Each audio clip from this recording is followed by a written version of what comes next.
Oh, let me tell you about the day the Galactic Defense Directorate made the single most questionable staffing decision in the history of organized civilization. And trust me, that is a very long history. The position had been vacant for 11 years. 11 years of bureaucratic arguing, 17 emergency summits, 4 resignations, 1 nervous breakdown, belonging to Commander Vreth of the Selthari Collective, who simply walked out of the negotiation hall mid-sentence and was never officially seen again. The role was called the Apex Coordinator of the Vorthan Corridor. And if that title sounds impressive, that is because the people who named it were desperately trying to make the job sound worth dying for. Because dying was, statistically speaking, the most common outcome. The Vorthan Corridor was not a place. Not exactly. It was a gravitational threading between 11 star systems, a narrow passage of semi-stable space that connected the eastern reaches of the Galactic Compact to the resource-dense outer clusters beyond the Selm boundary. Every major trade route, every military resupply line, every diplomatic vessel carrying something too important to lose passed through the corridor. It was the throat of the galaxy, and for the last several decades, something had been sitting in that throat like a bone. Specifically, a loose confederation of raider fleets, rogue AI constructs, territorial warlords, and at least one species that communicated exclusively through aggressive gravitational pulses and apparently considered property a philosophical concept rather than a legal one. 17 Apex coordinators had been assigned to stabilize the corridor. 17. 6 had been killed. 4 had disappeared under circumstances that technically remained under investigation. 3 had negotiated their way out of the job by creating elaborate crises elsewhere to justify reassignment. 2 had succeeded partially, before being overwhelmed by situations that their success had accidentally created. 1 had, remarkably, managed to broker a 9-party ceasefire, held it for 14 months, and then on the 15th month triggered a full-scale engagement by serving the wrong ceremonial beverage at a diplomatic dinner. The beverage in question was tea. Cold tea, apparently. The details of the diplomatic fallout from cold tea are even now classified. And one coordinator, the 17th, had lasted exactly 6 hours before transmitting a single message back to the Directorate. The message contained no words, only coordinates. Her coordinates, a location deep inside neutral space.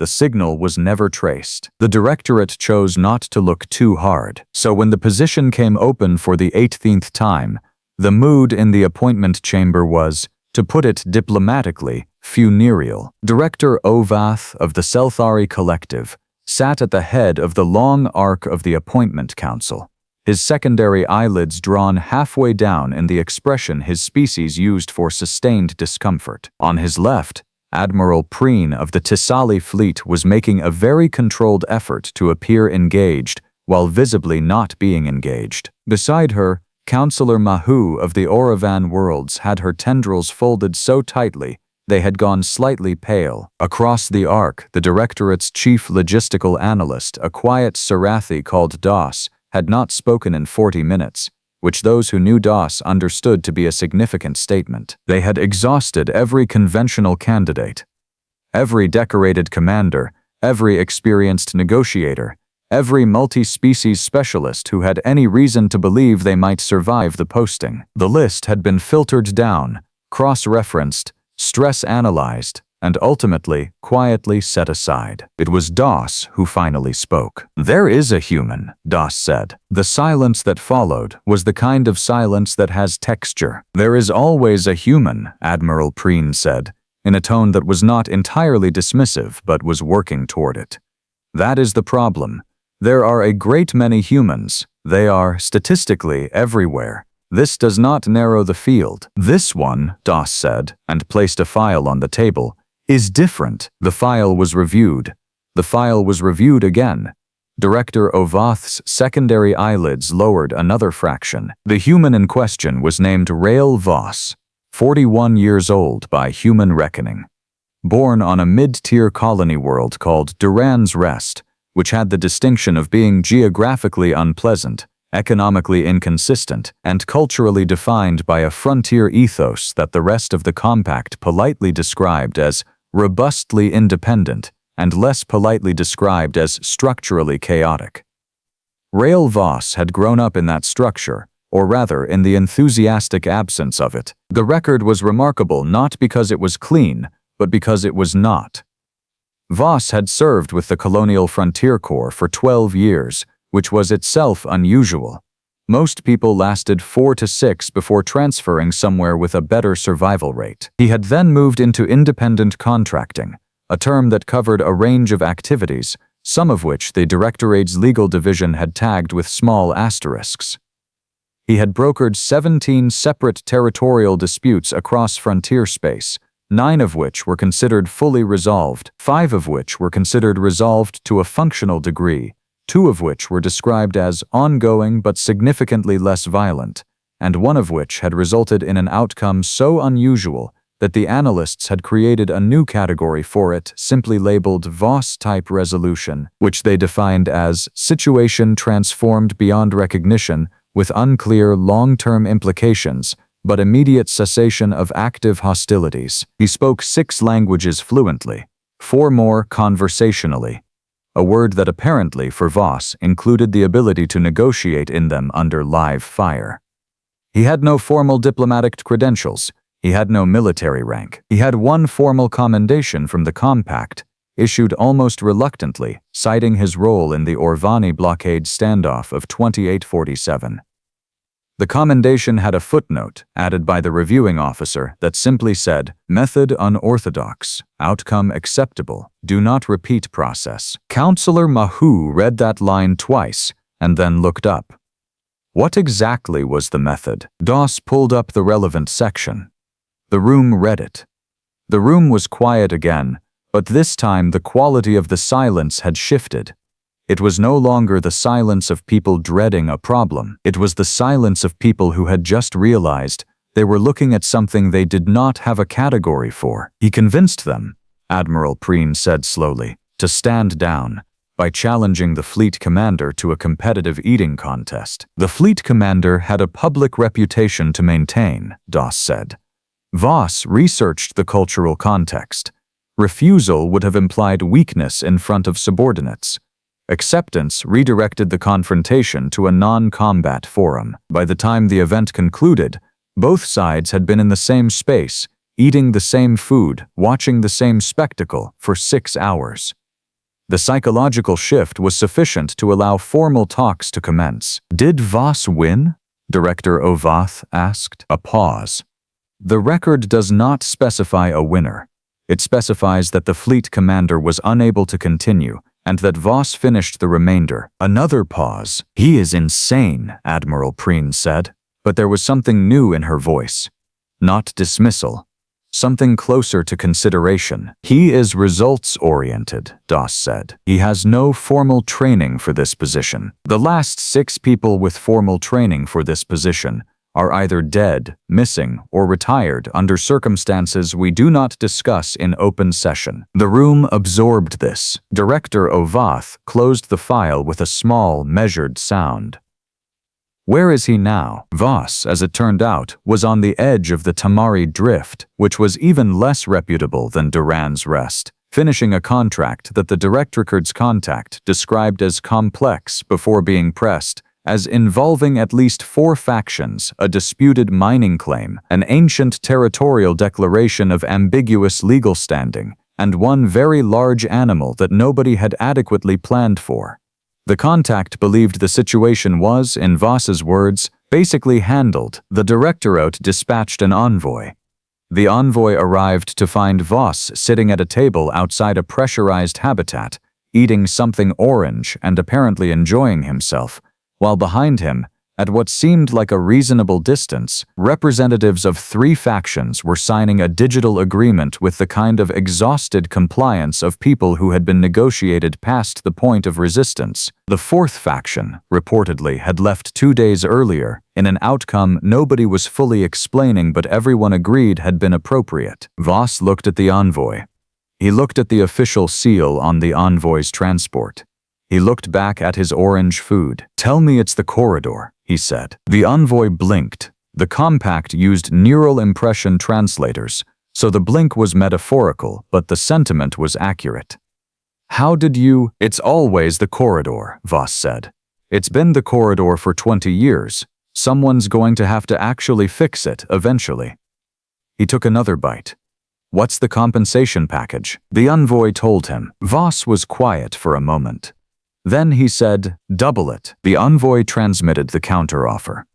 The Directriker, in a session that lasted 9 minutes, which was, for the Directriker, nearly a record, approved it. 3 days later, Rael Voss arrived at the staging post on the edge of the Vorthan Corridor with a duffel bag, a personal data unit, and a request for a full current status briefing on every active faction, entity, and outstanding grievance operating in the corridor's zone of influence. The briefing document was, when assembled, 412 pages long. He read it in 6 hours. His assigned liaison was a young Thessali officer named Petra Sen, who had drawn the short straw for this posting and was managing her anxiety with what she described as professional composure and what everyone else described as barely contained alarm. She met him at the briefing station and handed him a datapad with the most pressing active situation. 3 raider groups had formed an uneasy coalition and were demanding formal territorial recognition from the Compact in exchange for safe passage rights. They had, to back their negotiating positioned a significant fleet at the corridor's narrowest crossing point, a location called the Pinch. Petra watched Voss read the summary. She watched him set down the pad. She watched him look out the viewport at the distant smear of the corridor's gravitational shimmer. They want legitimacy, he said. They want territory, Petra said carefully. They want legitimacy, he said again. And something in his voice had shifted. Less casual, more focused. The way a lens shifts from wide to narrow. Territory is how they're asking for it. Different problem. He picked up the pad again. Who's the coalition leader? Officially, there isn't one. The 3 groups operate by who acts like the leader when someone has to make a decision. Petra paused. A raider captain called Vorthan Hess. His group is the smallest of the 3, but the other 2 watch him before they commit to anything. Voss nodded slowly. I want to talk to Vorthan Hess. Petra stared at him. He is currently commanding a fleet stationed in a tactical blocking formation at the most strategically dangerous point in the corridor. Yes, Voss said. So he'll have had some time to think. Petra opened her mouth. She closed it. She looked at the viewport, at the shimmer of the corridor, at the report she had already written in her head about how this assignment was going to go. I'll request a communication channel, she said. Request a meeting, Voss said. She looked at him. In person, he added. The silence that followed was the second longest silence Petra Sen had experienced in her professional career. The longest had been the moment she'd seen her posting assignment. Vorthan Hess did not respond immediately to the meeting request. This was expected. What was not expected was that he responded at all, because the standard protocol for corridor raiders receiving formal contact from a Compact representative was to either ignore it, use it as leverage, or, in 3 documented historical cases, treat it as a targeting solution. Vorthan Hess sent back a single line of text, no audio, no visual, just text transmitted through the corridor's relay network. Come alone. No weapons scan on approach. If I see an escort, I see a reason. Petra read the response and then looked at Voss with the expression of someone who has accepted that a situation is happening but has not yet accepted that it is happening to her specifically. He said, come alone, she said. I heard, Voss said. You are aware that alone, in this context, means alone? Yes. 1 ship, 1 person. No support within response range. He was already pulling up the docking manifest for the staging post's available single-occupant vessels. What's the fastest thing here that doesn't look military? A courier runner, but it has no defensive systems, right? Good, Vorthan will appreciate that. He selected the courier runner. Get me everything you have on his background, not the official record, the story people tell about him, where he came from, what he lost, what he's trying to build. Petra pulled the file. She had requested it 2 days ago, anticipating this might matter. She handed it over without saying that she'd anticipated it, because she was Thessali. and Tisali officers did not volunteer information about their own preparation unless directly asked. It was a cultural thing. Voss took the file, glanced at her once with an expression that suggested he had noticed the file was already compiled, and said nothing about it, which Petra found, unexpectedly, respectful. She watched the courier runner detach from the staging post and drift toward the shimmer of the corridor.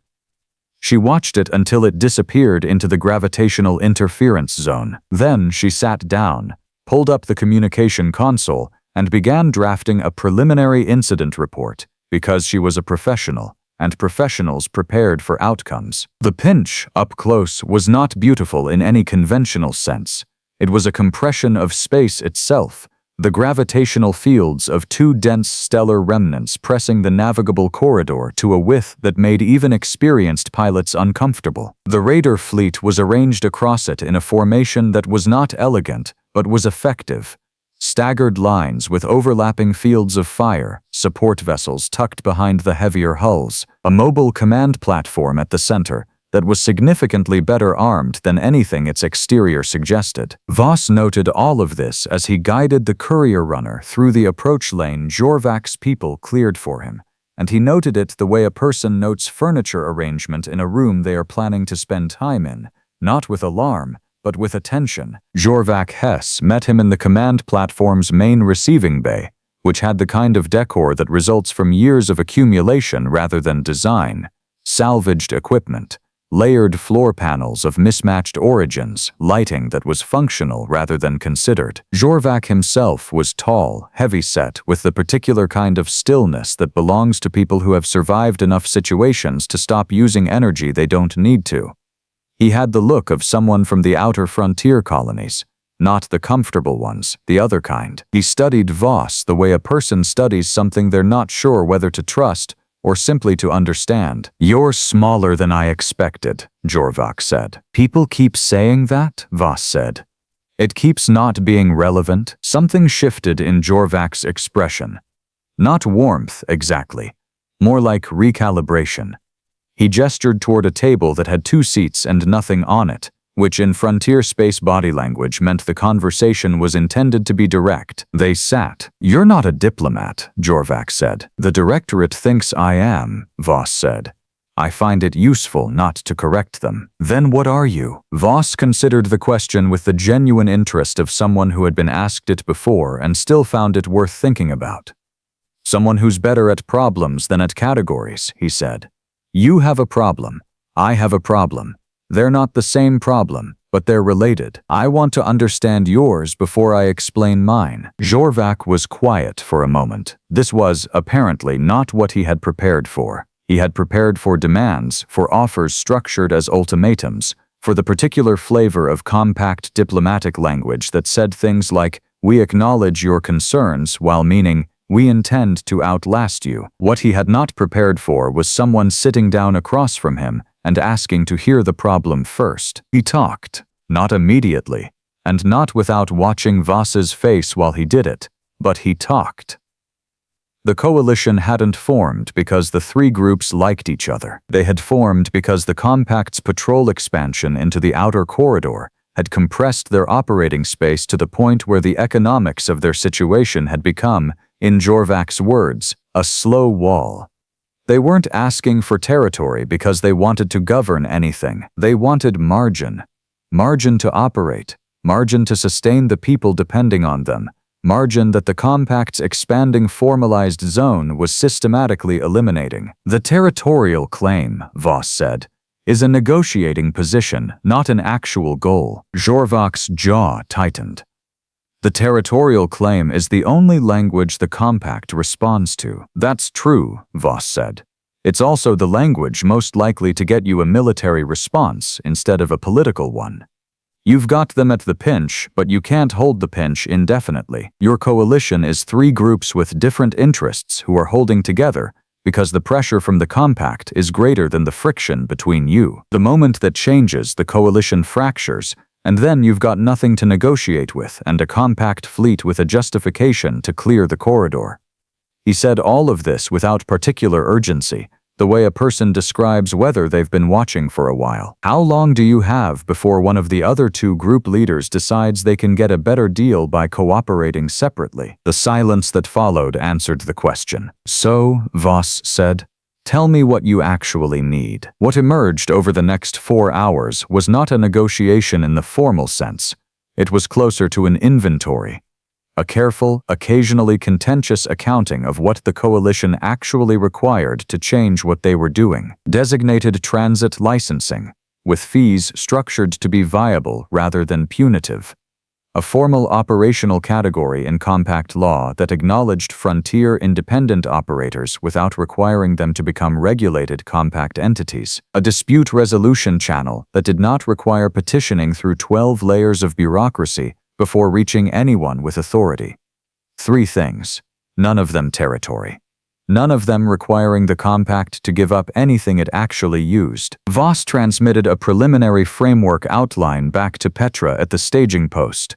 He did not call it a proposal. He labeled it a situation assessment addendum because the Directorate's approval processes for proposals involved significantly more steps than assessments, and he was, as Petra was rapidly learning, extremely precise about which categories he used for things. Petra read the framework. She forwarded it to Director Ovath with a cover note that described it as an unexpected approach requiring urgent review. Ovath read it. He forwarded it to the full council with a note that said, simply, evaluate. The council evaluated for 11 hours, which, given that they had spent 11 years not solving this problem, was, relatively speaking, nearly instantaneous. Approval came through as Voss was finishing his 3rd hour of what had evolved from negotiation into something closer to collaborative drafting. Him and Jorvac and one of the other coalition leaders, a sharp, cautious woman named Tele Mark, who had joined the conversation via screen 2 hours in after Jorvac messaged her with a single word that Voss's translator rendered as different. The 3rd coalition leader, a man called Orban Fisk, had not joined. Orban Fisk was, according to Tele, watching, which in their particular social dynamic meant waiting to see which way to fall before committing to a direction. The framework approval gave Voss what he needed. He structured the formal offer to include a specific provision he had buried in the 4th subsection of the operational licensing terms. A provision that gave designated independent operators representatives a standing seat on the Corridor Transit Authority's Advisory Council. No voting rights, formal advisory status only, but a seat, a presence, legitimacy, not as a gift but as a structural feature. He presented it to Jorvac without preamble. He pointed to the subsection. Jorvac read it. He read it again. He looked up. This is permanent? It's treaty language, Voss said. So yes, until it's renegotiated, which requires a majority of the transit authority, which requires a political fight no one wants to have over an advisory seat. Jorvac was quiet for a long time. Then he turned away from the table and stood looking at the viewport, at the compressed shimmer of the pinch outside. When he turned back, his expression had not changed, but something behind it had. I need to talk to the others, he said. I know, Voss said. He stood up. I'm going to get some food. Take the time you need. It took 4 hours.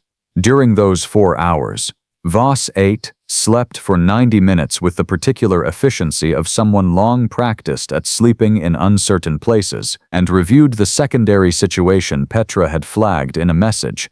A compact patrol vessel had pushed too close to the coalition's outer perimeter and triggered a tense standoff with one of Orban Fisk's scouts. Voss sent one message to the patrol vessel's commander, a terse lieutenant named Suda Ohm, instructing her to hold position and under no circumstances to respond to provocations. Then he sent a separate message to Orban Fisk directly, which nobody had authorized and nobody had suggested, because it hadn't occurred to anyone that he had obtained Fisk's contact address from a footnote in the background file Petra had prepared. The message to Fisk contained 2 sentences. The contents were not logged. Whatever those 2 sentences said, Orban Fisk pulled his scout back 12 minutes later. Lieutenant Suda Ohm reported the de-escalation with visible relief and a question about what had happened. Voss told her the scout had recalculated its position. This was technically accurate. When Jorvac called him back to the table, Telemark was present in person, not on screen. She had docked at the command platform in the interim. That told Voss something. Her presence meant commitment, or close enough to it. Orban Fisk's representative, a quiet man called Dresk, who had apparently been on the platform the entire time without anyone mentioning it, was sitting in a third chair that had been added to the table. 3 chairs, 3 representatives. The coalition in the room. Jorvac placed his hand on the datapad with the framework. There are conditions, he said. There are always conditions, Voss said. That's why we're talking. The conditions took another 2 hours to work through. 3 were straightforward adjustments. 1 required Voss to message Petra with a request for a supplemental clarification from the Directorate's legal division, which Petra obtained in 40 minutes by waking someone up, which she later described as one of the more professionally satisfying moments of the assignment. 1 condition Voss rejected outright, explained why in 4 sentences, and then offered an alternative that addressed the underlying concern without the mechanism that made it unworkable. Dresk, who had still not spoken directly to Voss, looked at Jorvac when Voss presented the alternative, and Jorvac gave a small nod. The framework was signed, provisionally pending full Directorate ratification, in the early hours of what would have been morning at the staging post. Jorvac's signature first, then Telemark's, then Dresk's with the notation that he was signing on behalf of Orban Fisk pending confirmation, which confirmation arrived via encrypted channel 13 minutes later, which meant Fisk had been watching the entire final session on a feed someone had set up without officially acknowledging it. Voss did not mention this. He signed as Compact Apex representative, a title he had held for approximately 72 hours, and which he wore with the expression of a man holding something he knows doesn't quite fit but will serve for now. The fleet at the pinch began repositioning within 6 hours. Petra met him when he docked back at the staging post. She looked at him with the expression of someone who has watched something happen that they understood individually at every step, and still cannot entirely account for as a whole. The director wants a full debrief, she said. I know, Voss said. He picked up his duffel. Is there food somewhere that isn't a briefing room? There is a commissary. Good. He started walking. The secondary conflict cluster in the mid-corridor. The one with the rogue AI constructs and the territorial warlord. Pull everything we have on it. I want to read before I sleep tonight. Petra fell into step beside him. You do understand that most coordinators spend the first month doing orientation reviews and threat assessments. I did the threat assessment on the flight in, he said. It's 400 pages. I read fast. He glanced sideways at her. You prepared that background file on Jorvac before I asked for it. She kept her expression neutral.